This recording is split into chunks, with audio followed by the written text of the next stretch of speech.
Hello दोस्तों, आपका स्वागत है दिव्य साइंस क्लासेस में। आज हम लोग बात करेंगे कार्य तथा ऊर्जा के बारे में। एक एक करके सारी चीज़ें बात करेंगे और हम लोग एक ऐसे सीरीज में चल रहे हैं जिसमें मैं 2 से 3 वीडियो में पूरे चैप्टर कराने का प्रयास करता हूं। अगला जो वीडियो आपने देखा होगा उसमें मैंने बल के बारे में, न्यूटन के नियम, संवेग, आवेग, हर एक के बारे में मैंने बता रखा बहुत ही सिंपल तरीके से। तो अगर आपने नहीं देखा तो लिंक से डिस्क्रिप्शन प्लीज़ चेकआउट, या आप मेरे प्लेलिस्ट में जाइए। मैं उन सारी चीज़ों को बहुत ही सिंपल तरीके से बता रखा। जो भी आपको डाउट हो मेरे कमेंट सेक्शन में बताइए, वो सारे डाउट मैं क्लियर कराने का प्रयास करते हैं। और वीडियो को लास्ट तक जरूर देखना। अगर अच्छी लगे तो लाइक कर देना। अगर ऐसे वीडियो चाहिए तो चैनल को सब्सक्राइब कर लेना। तो हम लोग बात करते हैं। सबसे पहले टॉपिक हम बात करने आए कार्य, शक्ति तथा ऊर्जा के बारे में। ये एक चैप्टर है, बहुत ही इंपॉर्टेंट टॉपिक है। अगर मैं बात करूं नेवी, एयरफोर्स, सब में क्वेश्चन पूछे जाते हैं इससे। नेवी, एयरफोर्स, हर एक में क्वेश्चन पूछे जाते हैं इस टॉपिक से। तो हम लोग बात करने आए हैं सबसे पहले, अगर कक्षा 11 का सबसे इंपॉर्टेंट टॉपिक है फिजिक्स के माध्यम से, तो हम लोग बात करते हैं सबसे पहले कि कार्य किसे कहते हैं। अगर कार्य के बारे में, फिर नेक्स्ट टॉपिक में बात करूंगा कि शक्ति किसे कहते हैं, ऊर्जा के बारे में। मतलब ये पूरा चैप्टर खत्म करेंगे हम लोग बहुत ही सिंपल तरीके से। अगर मैं बात करूं कार्य से, तो कार्य से एयरफोर्स, नेवी में पूछे जाते हैं और इससे क्वेश्चन आते हैं। आप लोगों को जिसको ना पता हो वो आप चेकआउट कर सकते हैं जाके। तो मैं बात करूं कार्य की, तो किसी वस्तु पर आरोपित, एक कोई वस्तु, उस पर आरोपित बल द्वारा कार्यरत बल के परिणाम का उसमें द्वारा उत्पन्न विस्थापन। विस्थापन का मतलब कि बल के ही दिशा में, जहां पर बल लग रहा हो उसी दिशा के गुणनफल से मापा जाता है, उसे हम कार्य कहते हैं। अगर मैं मान लेता हूं ये कोई एक पृष्ठ है, इस पे कोई गुटका रखा है, गुटका या जिसमें हम बल लगा रहे हैं। अगर बल मैं किसी भी चीज में लगा रहा हूं तो उसका कोई ना कोई एक एंगल होगा, तो यहां से एक परपेंडिकुलर एंगल जाता है इसे।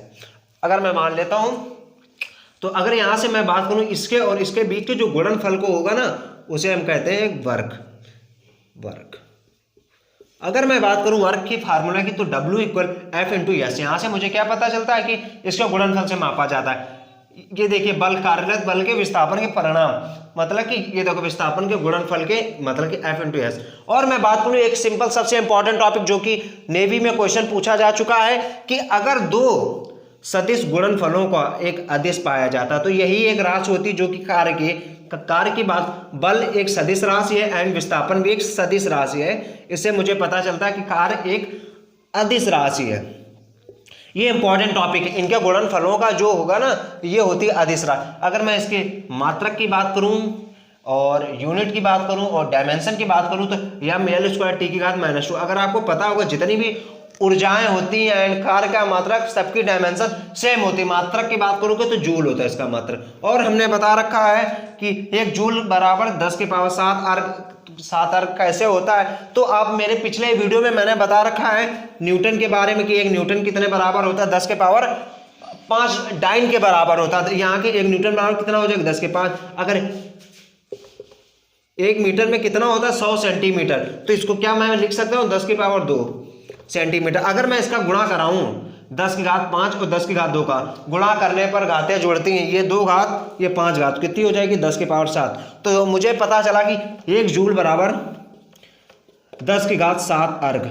ये इंपॉर्टेंट टॉपिक, इसकी वैल्यू आपको याद रखनी है। और मैं बात करूं कार्य निगेटिव भी हो सकता है, पॉजिटिव भी हो सकता है, जीरो भी हो सकता है। ये तीनों प्रॉपर्टी हो सकती है इस कार्य की। और मैं कार्य की बात करूं, इसके बीच का जो मान होगा ना, वो -1 से +1 हो सकता है, मतलब कि -1 हो सकता है, 0 भी हो सकता है। अगर -1 की बात करोगे cos का मतलब कि 270 पे आपको आना पड़ेगा।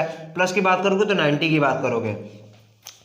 तो ये आपने बहुत अच्छी तरीके से समझ रखा होगा। और अगले चैप्टर में हम लोग बात करेंगे कि शक्ति के बारे में, कि शक्ति किसे कहते हैं, और शक्ति की सारे डायमेंशन के बारे में बात करेंगे कि इसका मात्रक क्या होता है, सारी चीजें। और आपको सबसे इंपॉर्टेंट तो ये याद रखना है, W = Fs।